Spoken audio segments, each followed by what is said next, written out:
Hello everybody, welcome.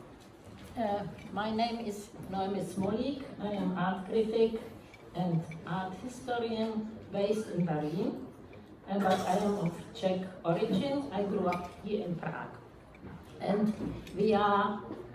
I am also co-founder of this platform, Hope Recycling Station, and we are the organizer of this symposium.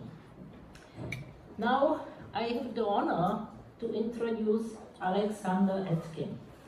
Alexander is coming from Russia. He joined in 2022 the Department of International Relations in Vienna, but before he was teaching in Florence, he was teaching in Cambridge, and before he left Russia, he was teaching on St Petersburg, European St Petersburg University. Alexander created this term we were talking about yesterday, internal colonization. Is coming from him, and he wrote a whole book about this problem. You see the cover of the book on the right side. This book was published 2011. But Alexander is also dealing with the question of aspects of Anthropocene, and what does it mean for the East European country or for the East Europe. And I think this book published 2022, and the last book was published, but there are much more books, but we have here, I think you choose these 3 books, so these are maybe the most important books for you. The last book was published this spring, and the title is Russia Against Modernity. So, Alexander, I pass the word to you.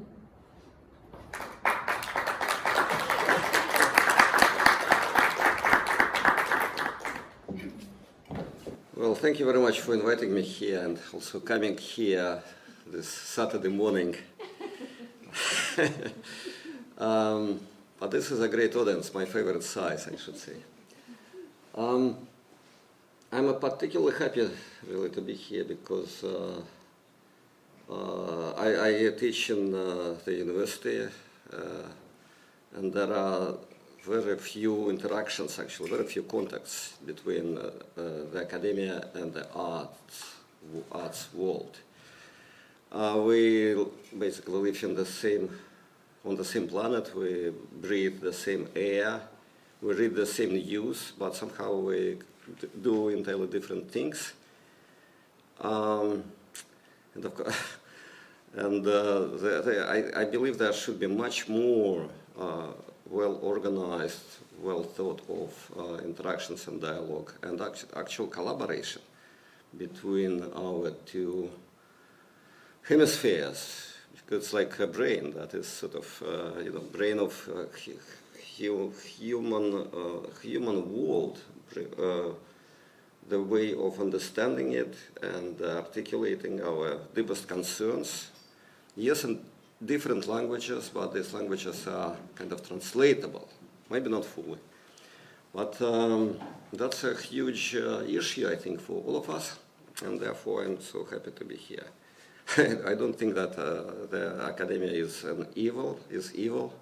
That's a huge exaggeration. It's basically the same as to say that the arts is evil or whatever. Particular culture or race is evil. But we in academia, we have our share of problems. And during this barbaric war, we realize it better than ever, I guess, or better than in many other cases, even during other wars. And because that's my area, I do Russian history and cultural history, intellectual history, political history as well. And we, historians, whatever social scientists, we failed to predict this war. I think we largely are failing in explaining it. There are, the various ideas, they are circulating around. Definitely, there is nothing like a consensus. There is also very sort of, if there isn't a dialogue between different ideas or schools of thought, it's also very kind of very slow and I think damaged by the war. It's really difficult to talk about anything during such a war. War really disrupts our abilities to see things and talk about them. So I show you some of my books. I started thinking about the issues of whatever colonization, decolonization, what is post-coloniality, what kind of colonies and empires have been there in history, well before the war. The current war, of course, started in 2014. I wrote about these issues well before and keep writing about that and will keep writing. My views have been changing by the events, which I think is which I think is fine. So in this talk I will be trying to give you some ideas about coming from a very long story of explorations of empires and colonies and colonialism and revanchism in global history, also in Russian history. This story is very kind of long term, comes well from the 19th century, if not from the 18th century, when scholars played their role, scholars and clerics actually, who were the same people, played their role, the definitive role in abolishing slavery. And then also in fighting serfdom in Eastern Europe. I was very happy to hear yesterday about the Polish renaissance of peasant studies, and it was really interesting to me. I heard something about that from my Polish colleagues, but I was very happy to see that it actually it has far broader reach, and I will be talking a little bit about peasants as well, because peasants, the Russian peasants and serfs, as well as Ukrainian serfs and Polish serfs, were a part of the Russian internal colonies.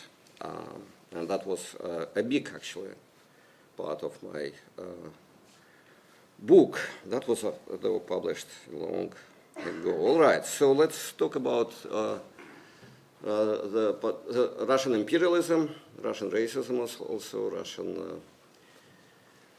Russian internal and external wars, and how they were similar or different to others. This is a funny map. So it comes from 1830, and the green is the Russian Empire. And as you see, it's called the political balance of the globe. And as you see, this green color really dominates the planet. It takes, basically the northern hemisphere, and this is what you see apart from these white spaces, which were kind of deemed to be empty, uninhabited. And then there are some other colors showing some other empires. To some part, of course, it was true, because the Russian Empire was, and its hair still is the biggest country by its territory. The Russian Empire spanned on all the way from eastern Poland and Scandinavia to Alaska. You see, a big chunk of the American continent, also owned by the Russian Empire at that moment. A big part of the world, of course, not that big if we're trying to understand or deconstruct it. So the easiest thing about it is just to look at this Mercator projection, which was used not by chance by these mappers, by these geographers. It sort of exaggerates not just the Russian space, but the northern part of the world on the account of the southern part.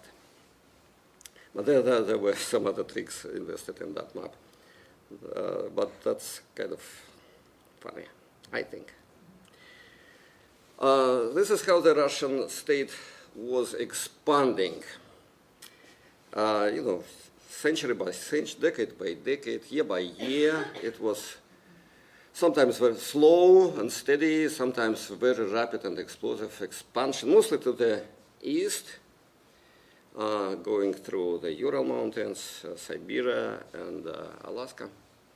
Also to the south, taking lands from the Ottoman Empire, including, say, the Crimea, and from the Chinese Empire, the huge parts of the of Manchuria were taken in the mid-19th century, a very kind of underappreciated fact about the relations between the two empires. And basically the Russian Empire stopped only where it was stopped by a fair fight, by war. So it stopped in its western expansion when the equal rivals were able to stop it. Stopped whatever on the American continent, it was stopped in Central Asia by the local powers supported by the British Empire, which always was afraid of the Russian expansion into India. And as you see from this map, that was not that. And it was stopped by the Chinese. What drove this expansion? Was it like that the Russian geographers were so curious and they wanted to draw such maps? Of course, that was much more important interest, very material interest under this eastward and southward expansion. Here is an interesting chart created also long ago by an Estonian historian. And it shows different trajectories of expansion of great empires. The Portuguese, the Ottoman, the Polish Empire also is here. You see the Spanish Empire, French Empire, British Empire, and the Russian Empire. It's measured in squared megameters, and 1 megameter is 1 million square kilometers. So that's an interesting way to look at things. And it goes, through centuries. And as you see, the early empires, such as the Portuguese Empire, the Spanish empires, collapsed in the early, with the Napoleonic Wars, essentially. The two main empires kept competing, and that was called the big game in the 19th century, the Russian Empire and the British Empire. And at some point in the late 19th century, largely the British Empire made its huge leap ahead and controlled more space, more of these megameters. But the Russian Empire kept its ground. And as you see, for instance, even when it lost Alaska, that shows on this chart as a very little kind of dip. The whole Alaska went away. But the space was so enormous, and also the rate of expansion was still huge. Then Manchuria was taken. And then, of course, the revolution of 1917 happened, and the Russian Empire collapsed and disintegrated, so lost some, hugely important territories, Poland, Finland.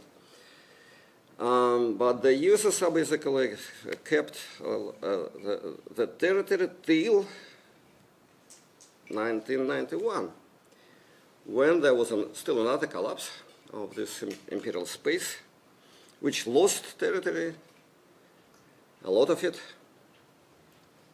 14 republics went away, including Ukraine, of course, and the Caucasus, and Central Asia, and the Baltics.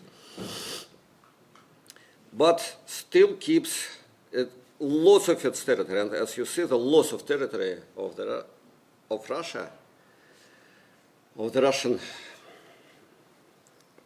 domain, was much, much, much less. The loss was much, much less than the loss of the territory by the British Empire, which basically came to a little close to zero territory of the English Isles. Here is probably one of the best-known images coming from Russia, the bronze horseman, standing in St. Petersburg, my home city. Looking north, that's the monument to Peter I, created by a French sculptor, but ordered by the Russian empress. So he makes this, the winner of the northern wars, so he looks north to the still non-conquered domains, and he makes this huge leap ahead, looking to the Neva, looking north. There is an interesting detail here. You know, these equestrian sculptures, they always need at least 3 points of support, like usually two legs of the horse and something else. And here the tail of the horse relies on a big snake, which symbolizes evil. So this empire and the emperor himself eliminates evil. You know, the farther the empire leaps ahead, the more evil would be kind of destroyed and subordinated to this earthly power. Very dramatic monument, and lots of cultural myths, very critical to the empire, are connected to this monument. Let's go further on. So what Peter I did in his career, he conquered this land where St. Petersburg is based, took it from Sweden. And actually, he built his capital on the occupied territory. When Peter built St. Petersburg, the territory, now known as India, had not even been recognized by international treaties as Russian. It was still kind of disputed territory, but the capital was already built there in a way that is not very far from, you know, this idea of transferring the Israeli capital to Jerusalem, to the disputed lands. And then almost immediately, and he was traveling to the west, to France, to Holland, famously, and learned a lot about, you know, new technologies and new ways of life and new laws, etc. About how empires are built, how they work, what does it mean to have a colony, why it was so good, say, for Holland to have colonies, and why did they need the Navy in order to get all those good things. So when he returned to Russia, one of his first and also very famous or notorious orders was to shave beards of the Russian gentry. And here it's kind of an old sort of caricature, lubok. It's the Russian genre of caricature, which the kind of an officer obviously forces someone rich and you know, prosperous to lose his beard. And that is very well known. But what is probably less known is that there were only the gentry that had to shave their beards by law and under the threat of huge fines and punishments, while peasantry and also clergy were allowed to keep their beards. So that immediately, and you see the whatever, one of millions of images of the Russian gentry and the Russian peasantry. And the difference between their faces and bodies and also, of course, clothing, the differences in everything is huge. But it comes very close to the body. So one of my speculations in the internal colonization book was that by issuing this order, the Russian emperor created, by cultural means, he created the racial difference between two different stratas or estates or classes of the society. Of course, in every society there are the rich and the poor, and they are different in ways of, in the appearance, whatever. But that was a kind of very elegant, very easy way to put into law the mandatory difference that would be as visible as the difference between, say, the black and the white in the distant colonies. In Russia, of course, almost everyone at that point were white, but some of them were shaved, and they were the masters of the bearded.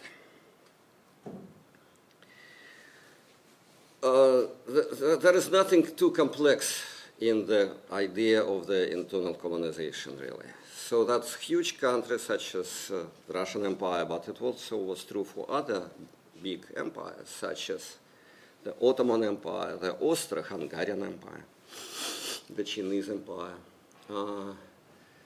So in their relentless expansion that we saw, say, in the Russian case, they took huge spaces, many of these megameters of land and swamps and woods and deserts. And they did colonize external territories, adjacent territories, or in some other cases, territories overseas. But they also left huge spaces within their lands. And these spaces within were perceived as foreign or even empty. There was a Latin word for that, terra nullius, zero land, that had to be colonized. Colonized, meaning like populated, even though there usually was some local population, populated by useful people, those people who could cultivate land or find resources, mine them, and trade, etc. These empty spaces had to be so cultivated, coming from culture. They had to be educated or enlightened, and this spread of the Enlightenment was closely connected to the annexations and colonization of foreign lands. And of course, these lands, external colonies, but also internal colonies, had to be exploited. There had to be something valuable there, because that was not because of curiosity or whatever, seeking glory that emperors and soldiers and the Cossacks, etc., they went that far. They were looking for some very tangible, very valuable goods that would be so valuable that it would be worthwhile to take them across thousands of miles, say from Siberia to the Russian capitals and farther west. These goods had to be very rare, otherwise, if you find whatever apples in Siberia, you don't take them, to Poland, because there are apples in Poland as well.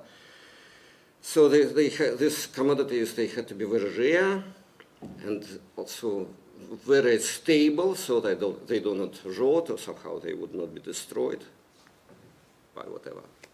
by rats on the way. And therefore they had to be very dry, because so not rotting, and very light, so that they could be taken. And for the Russian expansion to the east, that was one chosen commodity that was found there, that were furs. fur animals, starting from the very modest gray squirrel that was exported millions of pelts every year from European Russia, because of course you need to go to Siberia for getting squirrel. There were lots of them around Novgorod, etc. To the most valuable furs such as sable and marten. Here is this squirrel trade with the Hanseatic trade cities was established very early, at the very start of the Russian statehood, by the Novgorod Republic. And of course, there were millions or probably billions of the squirrel around Novgorod, so it had to be organized. So basically, the peasants were forced to hunt or tramp the squirrels, and then the peasant wives were forced to dress them. So that was like a gender division of labor. Lots of work was involved in that. And then they were taken to northern German towns and as far as Brugge and London by this Hanseatic commerce, mostly by German ships, because the Russians never had a viable commercial navy. You see this trade route, and now you see the oil and gas pipelines going to Europe. You've heard about the Nord Stream 1 and Nord Stream 2, etc. What happened there, and the main routes. So there are, some of these routes go through Ukraine, which is also a very interesting story by itself. But some of these routes go exactly by pipelines to St. Petersburg or terminals near the city, and then exactly by the Gulf of Finland, the Danish Straits, and the Baltic to northern German terminals, and then to Holland. I was really struck when I was writing that internal colonization back, 15 years ago, something like that. I was struck by this eerie feeling that, wow, the trade routes are still the same. That squirrel was being exported exactly by the same, geography. Geography, of course, history changes, and ecology changes. The actual resource, the actual commodity, has changed hugely, but geography is still the same. Now, how this internal colonization worked in the actual imperial setting, that was probably a more or less universal idea. But here on this picture, created by possibly the most famous Russian artist, Ilya Repin, who was, however, born in Ukraine. The picture shows the meeting between Alexander III and the representatives of the local communities from all over Russia, from the European parts, from Finland, also from the Russian Poland to Siberia and Central Asia. And as you see, the emperor stands in the center alone, and he's surrounded, it's almost like an ideal circle, by these very, very different people. All of them male, however. Some of them are bearded, some of them are shaved, some of them have Western dresses, some of them have clearly Oriental clothing, some of them have very, very peasant. So they are all different, and they are equidistant to the emperor. The source of power doesn't belong to anybody. At this point, that was 200 years after Peter, the emperor had a beard. So the fashions changed several times. He already had his beard, which was basically pan-European fashion. And his military uniform also is basically his way of dressing also combines European generic ways that the military dressed themselves, and some also Russian tendencies. The emperor doesn't belong to those many peoples who surround them. They are all different, and they are equidistant to the emperor.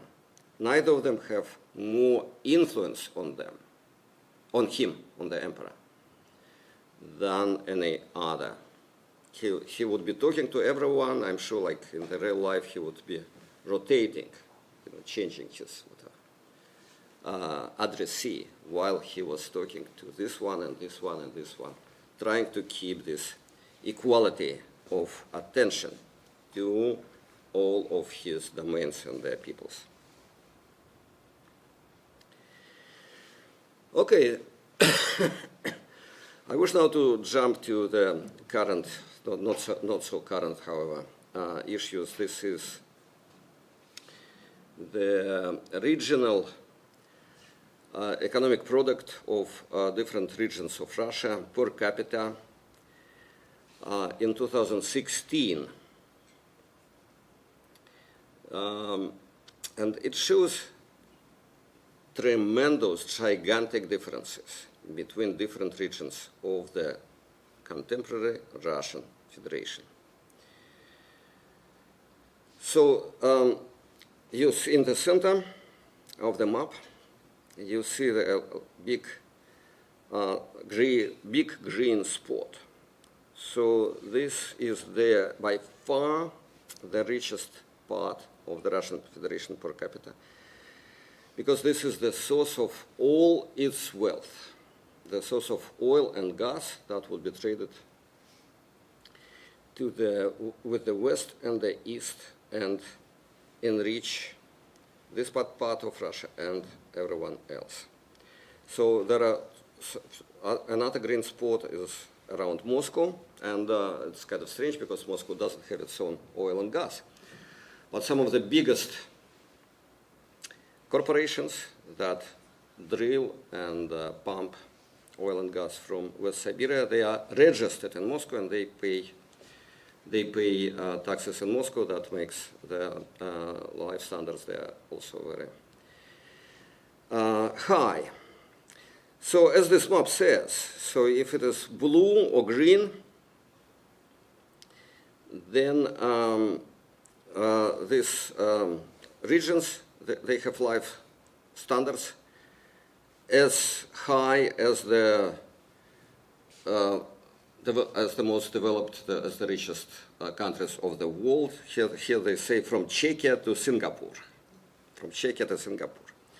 But this, comes to basically to Siberia and some parts of European Russia.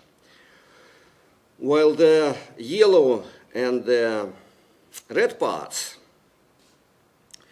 have very, very, very low life standards. They have very, very, very low regional production per capita, and they live on the level of the underdeveloped countries of the third world, from Pakistan to Paraguay, from Georgia to Algeria. So all this enormous economic range of the planet, from Czechia to Paraguay, from Pakistan to Singapore, it's all there within the Russian territory. Russia is the country with the highest regional inequalities in the world. Nowhere elsewhere, say in Germany, there are different lands, they have different production levels.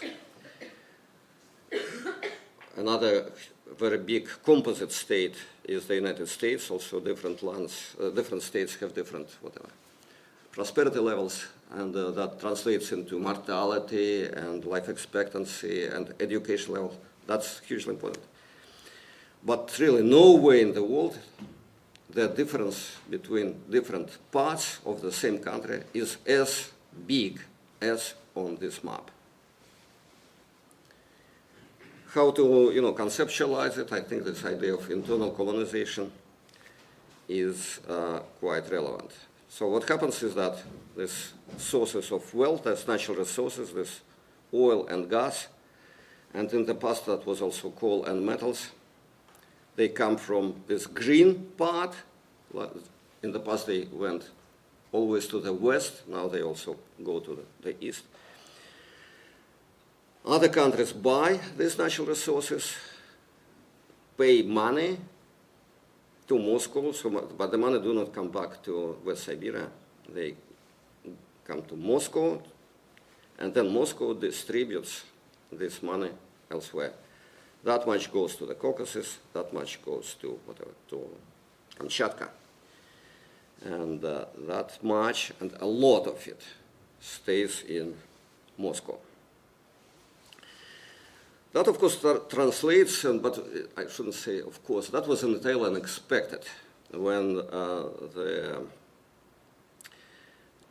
Russian journalists actually found out that when the war started, the current stage of the war started in 2022, we've learned that different parts of Russia give very different numbers of conscripts to the army that is fighting and largely dying, as we know, in Ukraine. For instance, Moscow that has about 9% of the Russian population. Like every 10th Russian lives in Moscow or around Moscow nowadays. So it gives less than 1% of the conscripts to the standing army. The same, this proportion, lesser disproportion, but still huge disproportion is true for St. Petersburg. But the lands of Siberia, such as Krasnoyarsky Krai or Buryatia, which house a tiny fraction of the overall population, give significant numbers of conscripts. So these are some of these are not necessarily the poorest parts of Russia, but they are, I would say, and we see it from this map, they are the most exploited in terms of their natural resources and also in terms of their human resources, specifically young male resources as well. That also translates, interestingly, into the number of foreign agents in different regions of Russia. Foreign agents, that's a kind of barbaric custom, a sort of very new mechanism of governance. Basically, they are enemies of the state that are appointed without no whatever consideration, legal consideration or whatever, by the particular office in Moscow.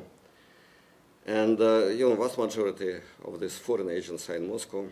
Then you see St. Petersburg, the Moscow region, because some of these foreign agents, they live on whatever on the dachas or satellite towns. But then what's interesting, then it go, several ethnic republics such as Tatarstan, Mordovia, Bashkortostan, and then Karelia. They also have their foreign agents. That does not really reflect anything, like the numbers of protesting population would be entirely different from these particular numbers, because the choice that this Moscow office does is entirely arbitrary and, frankly, senseless. But it does reflect the kind of anxiety or fear that these Moscow rulers have about particular regions of their country. All right, And now, from all these kind of generalities, I want to switch to arts.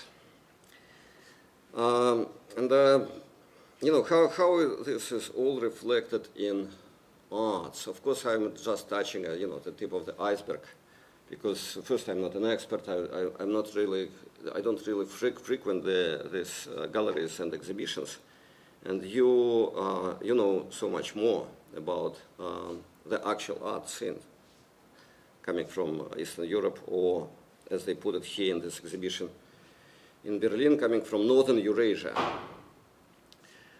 But I thought that some of my comments coming from whatever my academic knowledge about visual images coming from these regions could, you know, give you some kind of feedback. So, for instance, this kind of recent exhibition in Berlin, beautifully called As If We Had Buried the Sun in the Sea of Stories, Fragments on a Geopoetics of Northern Eurasia. It's an interesting example. It was a big exhibition, actually, and very well formulated in words. So the first thing they say, words are often a form of abuse, which is definitely true. And they, I think I fully agree with this choice of the term Northern Eurasia as a sort of umbrella term for the whole area. It is geographic, it is true, it is Northern Eurasia, it is politically neutral. Whatever events, you know, revolutions, wars, collapses would have happened in Northern Eurasia, it would still be Northern Eurasia. But let's see what images were actually shown on the floor. And yeah, this is my, I'm jumping to the conclusion, but I will show you the images and you will check my conclusions. So I feel that there are two major themes in this art coming from Northern Eurasia now. And that's, the two themes are space and time, which is pretty universal, but these are particular spaces, space and time. So unmanageable space, the space that is so big and so mismanaged or maybe abused that it becomes an issue, a problem itself. So space and its fragmentation. And then this time of history, which also is so long and so painful, tortured, zigzag-like, but also changes so much but does not change at all. And that also becomes an issue for the art, frozen time of history and its cyclic repetition. And I think these are proper themes, and we will see how they are imagined in arts. But on the other hand, I think there is a risk and a challenge, and it actually happens here and there, that instead of the kind of an articulation of the political issues that are very much there on the ground of Northern Eurasia, we actually see more like ethnography and folkloric reconstructions of the sort of the past of these people, of the exoticism of these people. And it's not the same as political emancipation. Only political emancipation constitutes decolonization. And this political emancipation could come in, you know, little steps, fractions. But the art, you know, I think is politically important if it like zooms on these particular steps rather than reimagines the mythological past. Here is, yeah, and another issue that I really want to talk to you about, and we will see how it works, or doesn't, is that this particular exhibition and some other exhibitions also, they kind of mixed up two big stories. One is the story of the emancipation of the 14 non-Russian republics of the USSR. All these places from Estonia to Kazakhstan to whatever, Armenia and Georgia. 14 republics, they have been effectively emancipated. They are undergoing their political decolonization right now. Ukraine is doing it by the force of arms. Other new countries do it by whatever means they have. Economic, spiritual, artistic, etc. They are post-colonial countries. They used to be colonies, they are not colonies anymore. They are independent countries. An entirely different story goes to regions of the Russian Federation, such as Tatarstan or Karelia or Kamchatka, you name them, many of them, of very different nature.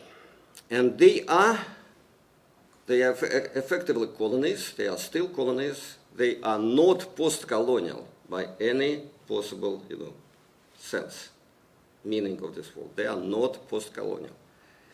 They are fighting to some extent, to various extents, they are fighting for that decolonization. Decolonization is their issue, but they are not post-colonial. That would be this abuse of words that this exhibition was talking about as well. So I think I don't mind at all if the problems of Kazakhstan would be discussed or shown along with the problems of Buryatia or Karelia.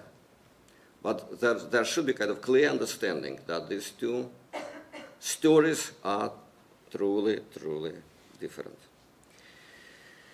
So this Kazakh artist, Saudat Ismailova, so she presents her sort of version of this decolonization or post-colonial fight, essentially. And this is the Kazakh desert.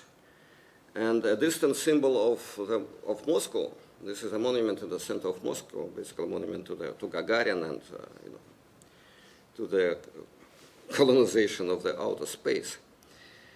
And she juxtaposes it to some kind of local ritual, which clearly belongs to the historical past of Kazakhstan.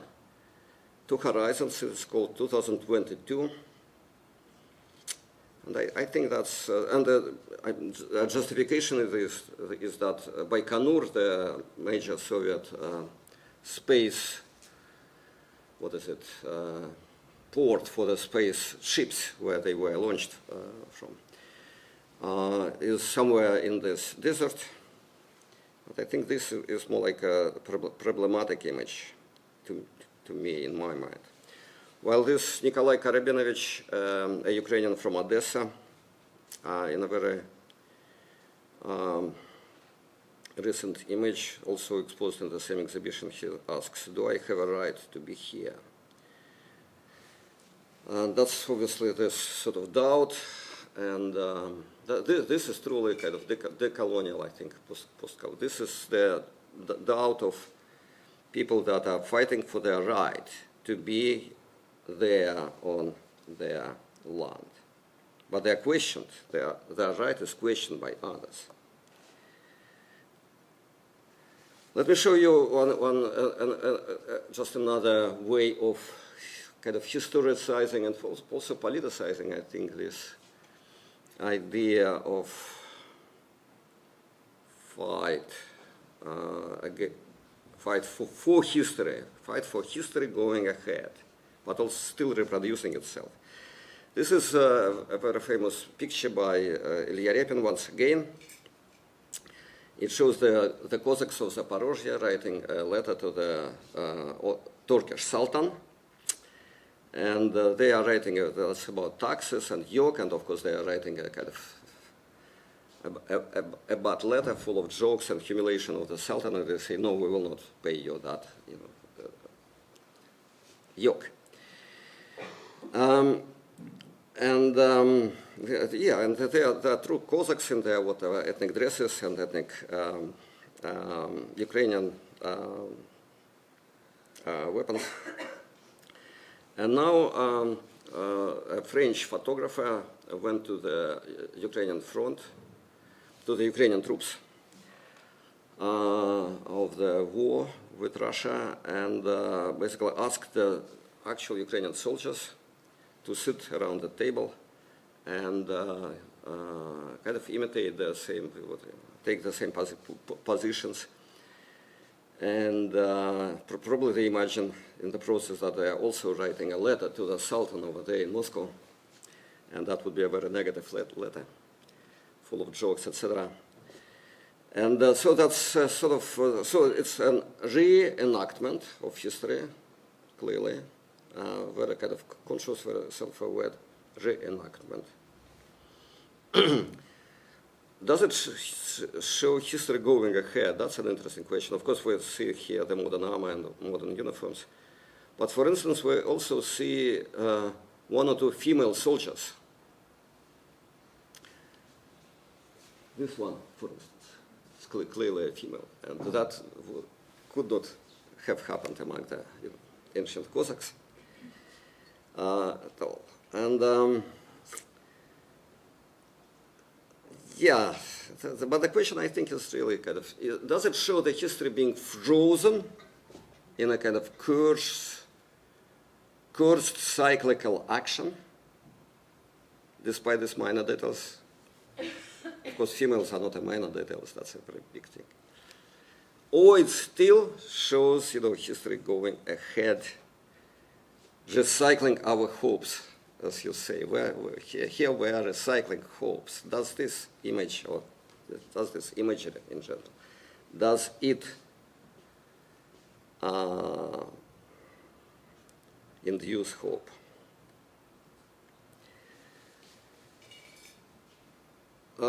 Almagul Minlibaeva, the map of nomadizing, reimagining, also very, very fresh image coming from Kazakhstan, and largely showing, I think, this sort of interaction between the internal, the inner, the kind of psychological, basically, our space within, the internal spiritual space that we carry with us, and the geographical space of the country. And, difficult to say with certainty, but of course there is no stability or no self-content in either of these interacting spaces. That's also her art, which shows probably a self-portrait on Stalin's Silk Road, a part of the Kazakhstan steppe, which was also used for Gulag, famously for the big female camps near Karaganda, the Tangankhanga, and she is on that very ground.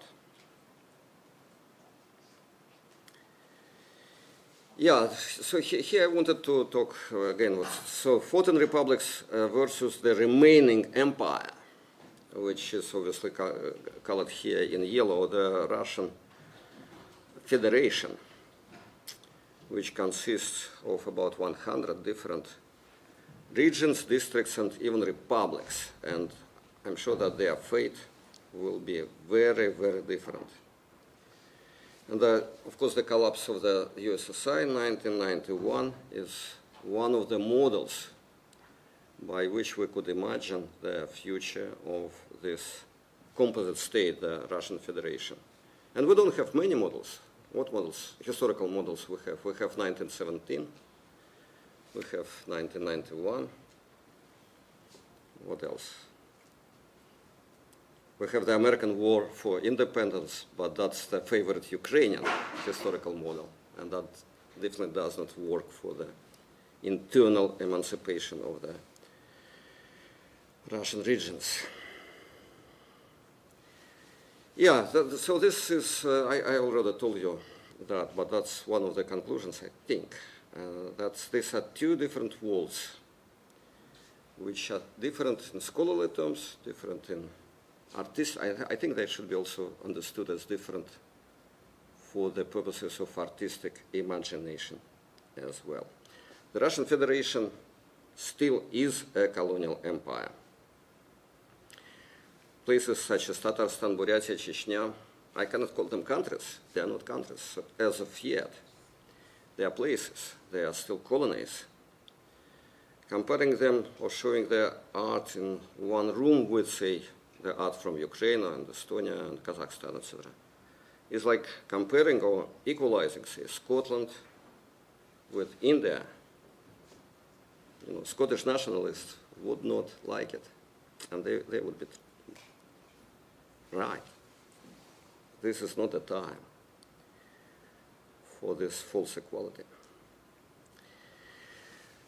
Just very few examples from the internal Russia. This is an artist, Vladimir Lukanin, from Karelia. So he just recently presented his graphic novel. It's like a comic kind of comic book, basically, many kind of pictures. But the story was that he was looking for his grandfather. He said, in an interview, I just wish to find my grandfather who perished in the so-called Karelian Rebellion of 1922, the rebellion of the Finnish Karels against the Bolshevik troops. And that was a major thing. It lasted for months. The Bolsheviks couldn't suppress it. They used artillery and aviation. 14 airplanes were sent from Moscow to Karelia and bombed these Karelian peasants. And so the grandfather of this guy, Vladimir Lukanin, just perished. There was no trace. But then he managed to find some archival evidence that he was actually killed in action. And his art, and he produced and was able to publish in Petrozavodsk this kind of book of pictures and his own verses about his grandfather. And it's sort of, again, it's a return to this folkloric roots. Kalevala, earlier he illustrated Kalevala, which is the ancient Finnish epic. And he uses this kind of tropes. And I actually feel that when the contemporary art goes back to folklore, it depoliticizes the issues. I think that's, say, the Soviet artists and art critics and ideologists, they loved it.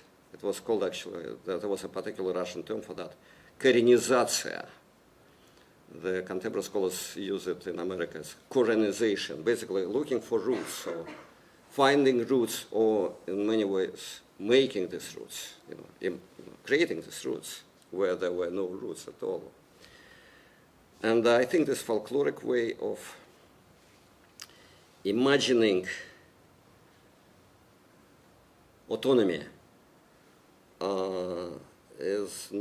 doesn't have a good perspective. Something else needs to be created or found out. Back to the Russian space. This is an art performance by Hanna Zubkova, an artist from Moscow that happened actually in 2014, right at the start of the war. So these two young women, they carried basically something that looked like a rail.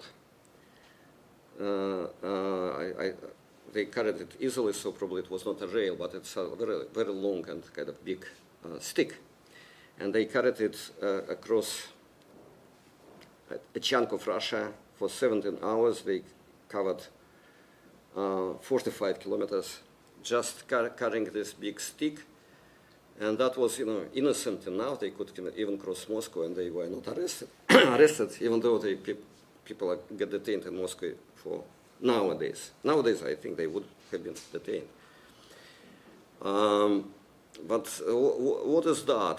This obviously alludes to the space. They were trying to cover the space. Does it make any sense to me? That's a question. And another piece of art, just a pure art,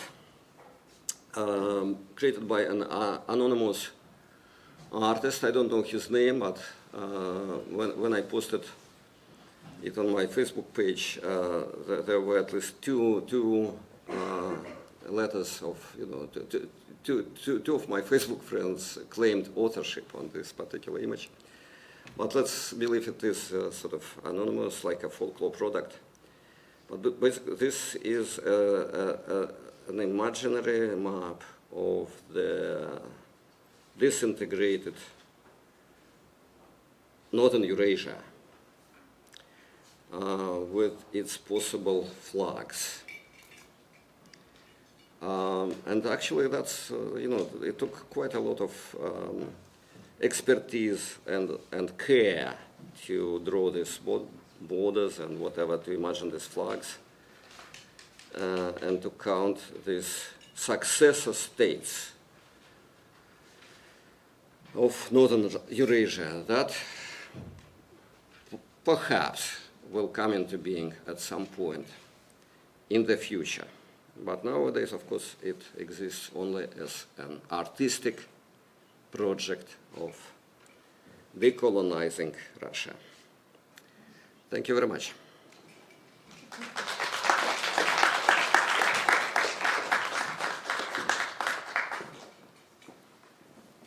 So, thank you, Alexander, for this contribution. I think this is very important that we get some lecture like your lecture about the history of Russia, because we are now confronted with this war, and to understand the war really we need to know this history, and to think about future also we need to know this history, because without to know this history we can also think of future. So thank you. And are there some questions? So maybe you need time. I have a question. You were talking about or showing Repin on one side. Repin is one of the painters who took this realistic style, what was developed in West Europe. He was using it. And then you were talking about this artist using this folk elements of folk art, or elements of mostly elements of folk art or icons and so on. So my question is, in between there was this Russian avant-garde, people like Kandinsky and Malevich and Goncharova, they were also using elements of folk art and icons. How do you see this movement? Well. No, I love this movement, and I think that that was not unique, but that was a big and impressive part of European culture, European artistic movements. And many other people, like Picasso, did the same thing with, combining generic influences coming from Paris, the capital of arts, with Spanish images and symbols and legacies, or whatever. Chagall did the same thing, combining it with Jewish. And everyone, and even the French artists, whatever. Cézanne combined this, generic ideas and influences with specifically French or maybe regional imagery. So to me, it's, that's the same. Of course, it is very much in the Russian tradition to go to the people, to do this kind of populist strips, like Kandinsky, for instance. He, according to some scholars, which you know very well, so Kandinsky invented this way of, his particular way of abstraction after he went to the Russian north, some areas near Murmansk, with an ethnographic expedition, and they were specifically looking for the ancient legal customs of the communal self-government, and they found some traces of shamanism over there. And Kandinsky copied the shamanistic axis, the drawings of on the axis of shamans. And that was the first example of abstract art in his individual history. This is very much in the Russian tradition, but also it's very much in the French tradition to go to whatever, to Burgundy or Provence, and to study the local imagery and reality. Actually, to study the reality. Reality is always local. There is no such thing as that there are maps or charts, but reality is always local. Okay, are there more questions? Yeah? Thank you for your lecture. I'm wondering, referring to this last map, how do you see the future of the colonization of Russia? Is there any chance that in our lifetime something in this direction is going to happen? Yes, I see it. Actually, my book, that Russia Against Modernity book, ends with a chapter in which I describe it as a kind of scenario for that would have happened, or I write it in the past tense, that has already happened, because while I was writing this book, I thought that, it will take time for this book to reach the reader, like you, and when my book will reach you, this will all happen already. So Ukraine will win the war, and Russia would not stand this event and disintegrate. And the model for that, historical model for that, is the Habsburg Empire, the fate of the Austro-Hungarian Empire, which launched a war that it could not survive and collapsed as a result of its war. But of course, in that case, it took many years and many millions of lives. And we don't know how many years and lives this event will take. But that's the war. And the war, of course, is unpredictable,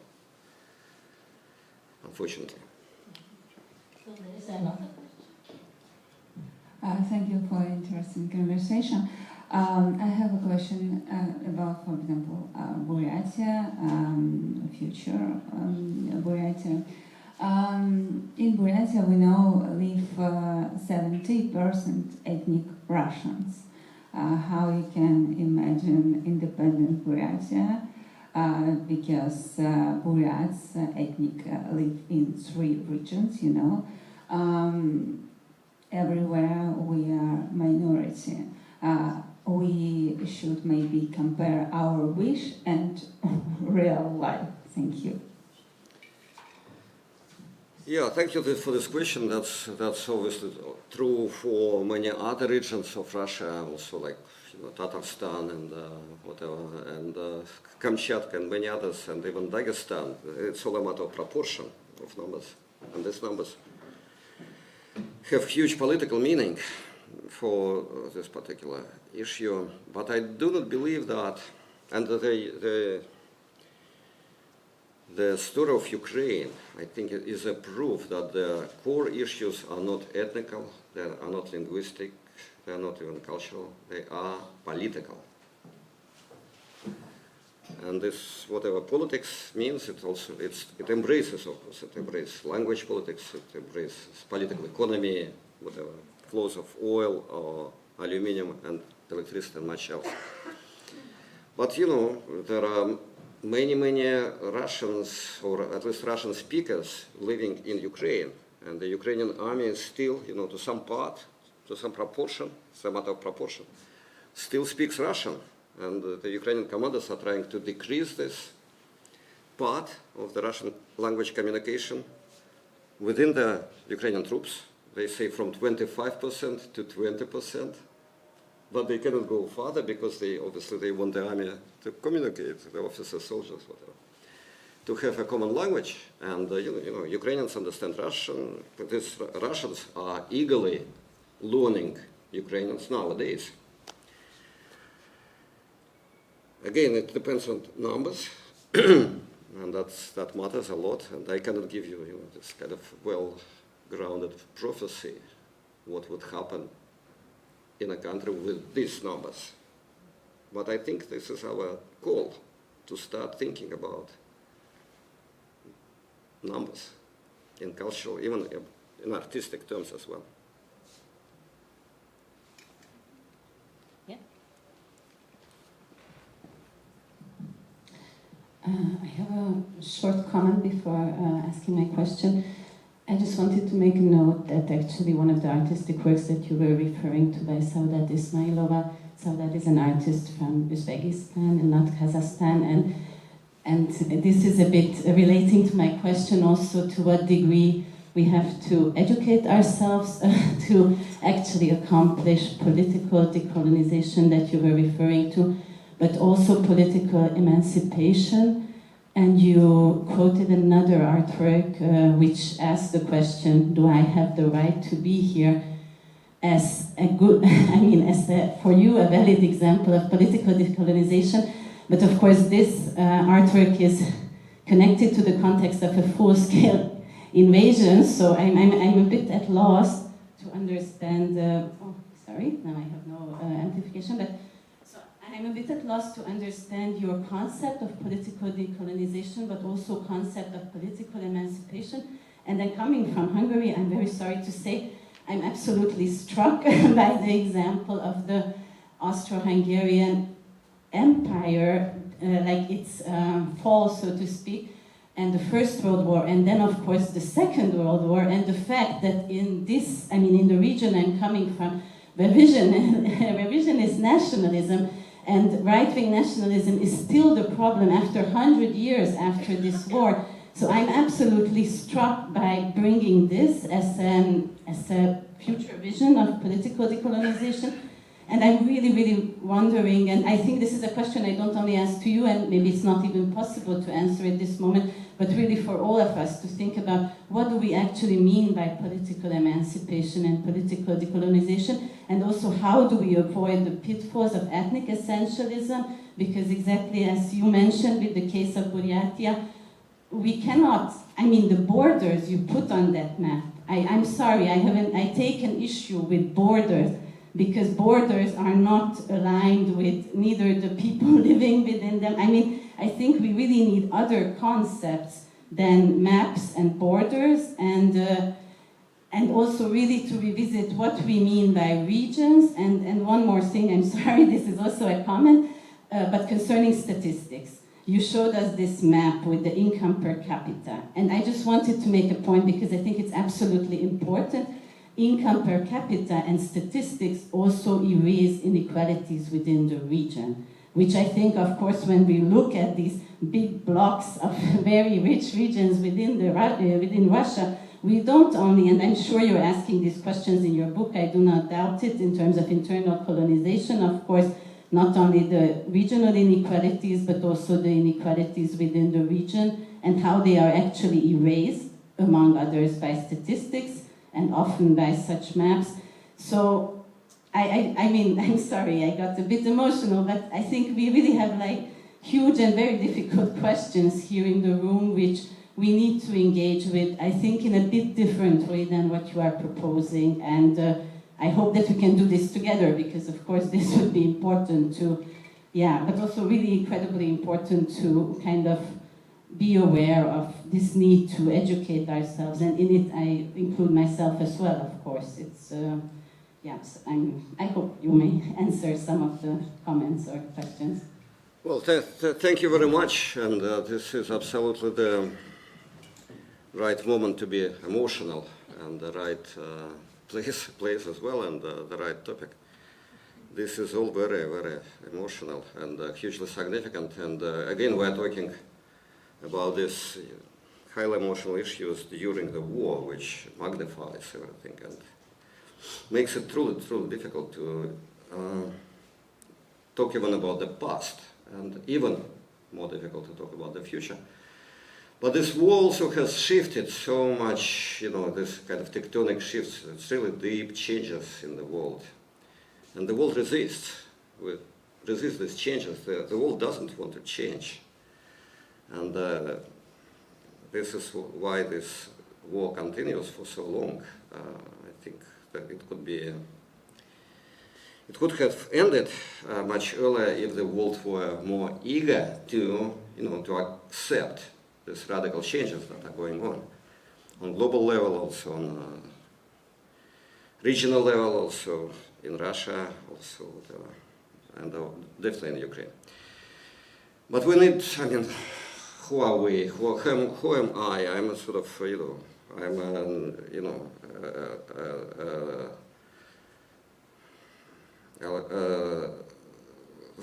a lonely voice, whatever, who tries to recycle hope, really. And I'm happy that my voice is heard. And if I made a mistake about this particular artist, I really apologize. Even though that was the Kazakh steppe, because Baikonur was there, and she wrote that. Now, could there be non-political decolonization? Could there be is decolonization a spiritual matter? Could it be like a purely artistic act of decolonization? Is empires and colonies, do they exist in our imagination of whatever kind it is? Scholarly imagination, artistic imagination, religious imagination, or it is an actual reality on the ground that should change? How could it change? There will be changes. There are changes already going on. Will there be borders? You kind of imagine that there will be a sort of new world without borders. I would fully agree. But this is a truly utopia that looks very, very far ahead. We have a barbaric war where borders, like a frontline changes, for whatever, several kilometers a day at the cost of thousands of lives a day. That doesn't mean that we should not be engaged in utopias. We should. That's utopian thinking is a great thing. But not only that. Okay. I think this is an issue we could discuss it more longer, but we are running out of time. I think there was one question. This is the last question, and then we have to. Yeah, I think you wanted to ask something.